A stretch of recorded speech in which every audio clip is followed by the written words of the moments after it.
things seem darker, or is it just me? So, today we're actually going to be continuing our deep dive series with a Pokemon that has been, of course, highly requested, as I'm still filtering through everything that you guys have been wanting. Today we're actually looking at Arcanine, but I do know that on the list we do have Lapras coming up next, and then I've been getting a lot of comments about fire types in general, like the mid stages and just all the fire types. So we're definitely going to get there. Just let me get caught up and then we'll get there, I promise. Really quick, just to solve a debate, do you guys pronounce it Arcanine or Arcanine? Arcanine being a pure fire type Pokemon at level 40 with 15 IVs across the board, you can max out at 3029, which is a pretty large CP there. You can achieve a 1498 at 18.5 if you have the IV combination of a 0 on attack, 14 defense, and 15 stamina there. According to my math, my spreadsheets, and all of the stuff that I have been able to figure out, Arcanine should be about 60th in bulk and 59th in stat products. So he's definitely not on the top end of our cup here, but I mean, as we've seen, that doesn't necessarily mean you should count anything out just because it's not at the top end.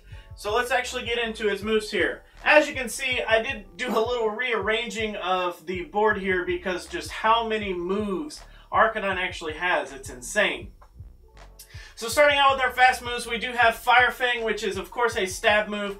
It's going to generate 2.5 energy per turn and 3.5 damage per turn. We do have Bite, which is our only legacy fast move here, generating 2 energy per turn for 4 damage per turn. Last but not least, we do have Snarl here for 3.33 energy per turn at a 2.67 damage per turn.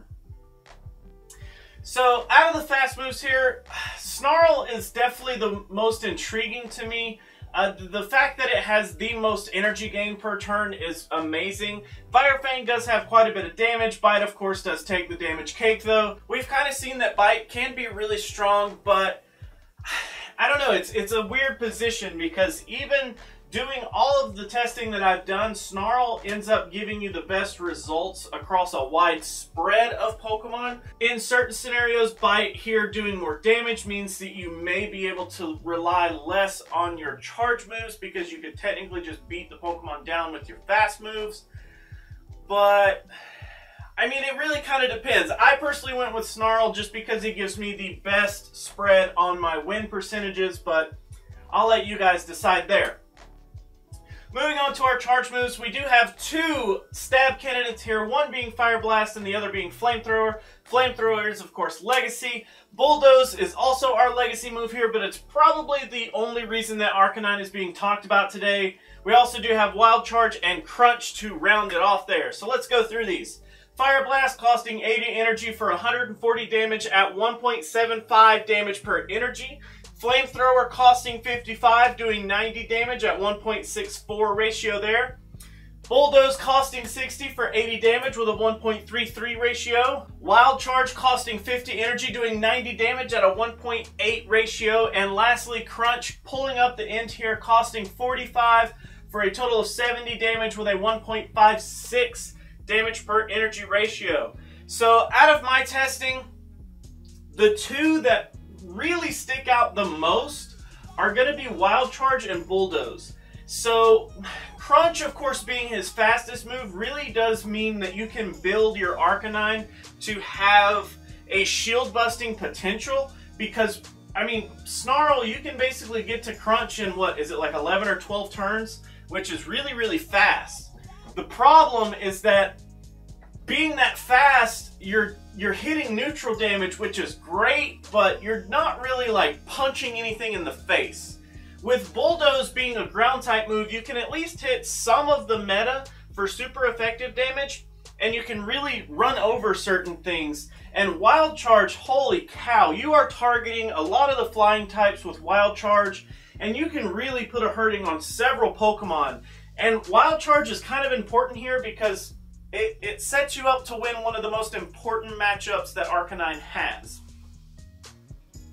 So let's actually move on to our shields here. So in a scenario where I have 0 shields and my opponent has 0 shields, so we are like deadlocked in the last match, no shields at all, both full health. Arcanine actually wins 44.9% of the matchups. So he definitely doesn't have like a great widespread matchup with no shields. And really what I'm looking for in a Pokemon whenever I don't hit a 50% mark on those no shields is the 2 versus 2 shields really needs to be solid. Because if I'm not a good closer, then I definitely want to be a good opener.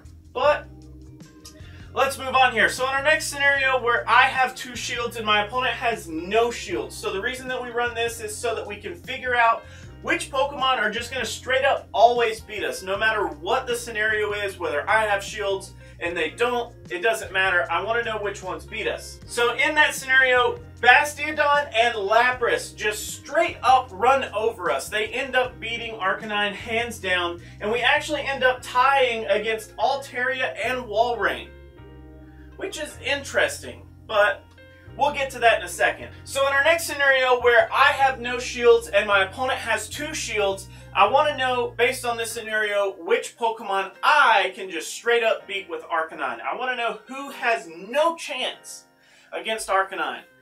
Unfortunately, we have 0%. So what that translates to is that we actually don't have a moveset or anything that really works for Arcanine to have a fighting chance when we are pushed up against the ropes. The only Pokemon, this I kind of found interesting, the only Pokemon that we even tie with is Smoochum. And Smoochum has come up in this cup quite a few times in a scenario like this. So Smoochum, definitely the strongest baby Pokemon in the Kingdom Cup.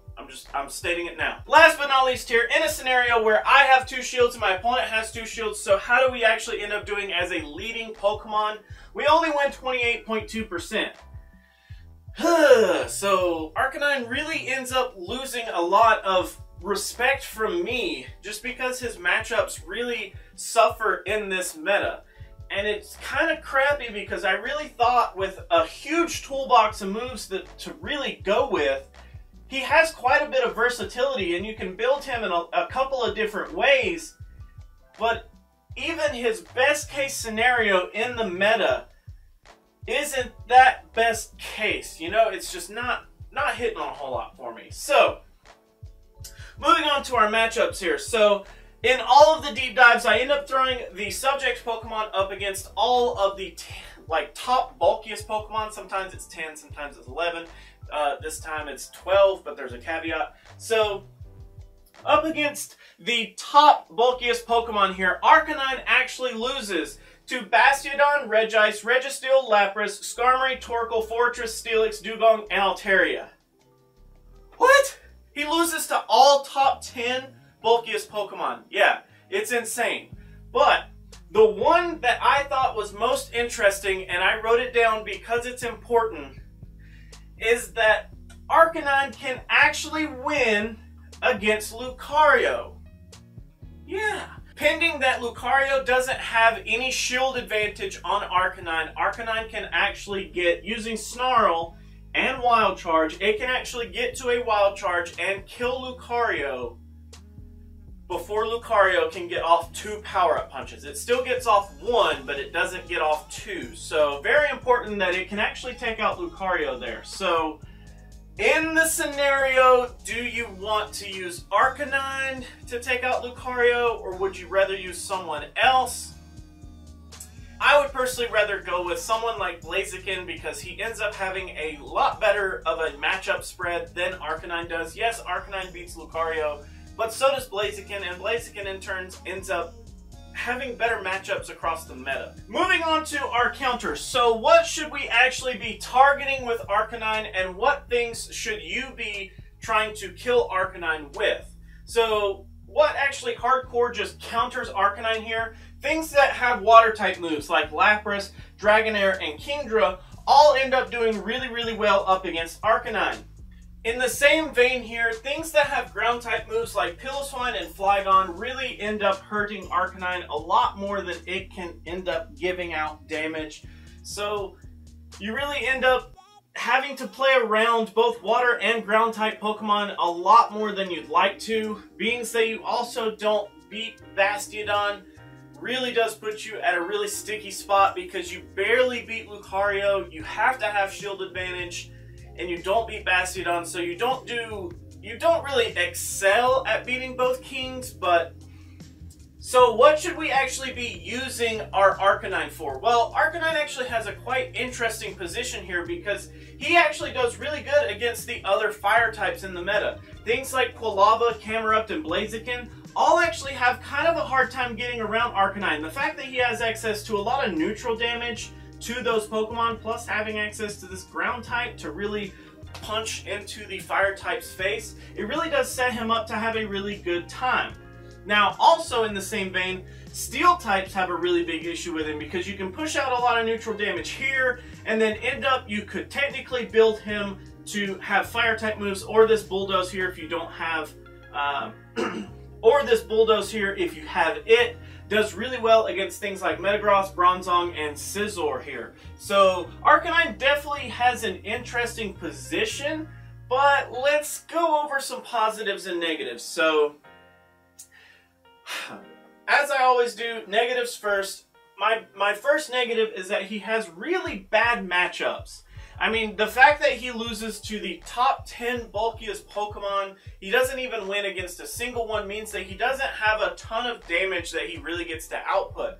Now, maybe if you have Bite versus Snarl, you may be able to take out a few of those, but being that Snarl, Bulldoze, and Wild Charge was the most widespread percentage wins, and even then, he still has pretty bad matchups.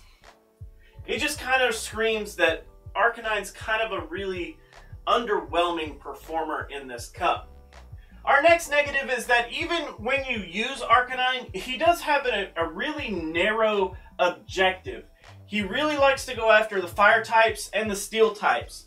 The problem with that is that, I mean, there's going to be fire and there's going to be steel in the cup. Yes, but those aren't the ones that are like most prevalent. Those aren't the ones that are the hardest ones to take out. It's not like Arcanine actually has a really favorable matchup against the top tiers. He just has favorable matchups against kind of some of the things that are going to be running around out in the wild. Like, his use case is just extremely narrow. It's really, really hard to find a place that Arcanine just really excels at and really screams, use me on your team. Because I personally don't get that impression at all.